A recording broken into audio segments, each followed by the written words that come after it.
Work I've done for the last couple of decades has been using methods like the twin method, comparing identical and fraternal twins to get at the bottom line of genetic influence. Are genes important? And the answer from my research and lots of research going back for decades is that genetics is important just about everywhere we look, not just for bones or biology, but also for behavior. Now, now you start to ask more refined questions, well, how heritable is that? But it is important to emphasize everything shows some genetic influence, but some show more genetic influence than others. One good example is autism, which 20 years ago was thought to be entirely environmental. It's a severe disorder, that affects children in the first few years of life. I think most people are familiar with autism.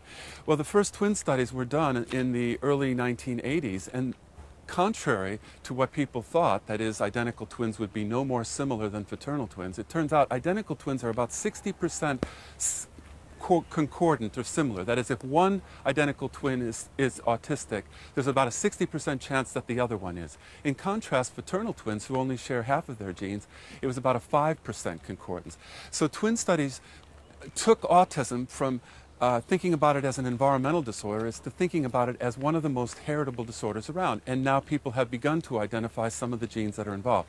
So that's one example of a trait that wasn't thought to be heritable, and on the basis of twin studies, it's now realized that it's highly heritable.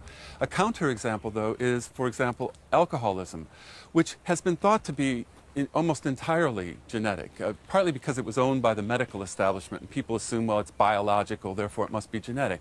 But the twin studies, the large ones, good ones, have only been done in the last decade, and they suggest that although there is some genetic influence, it's not terrifically strong for alcoholism, especially for females.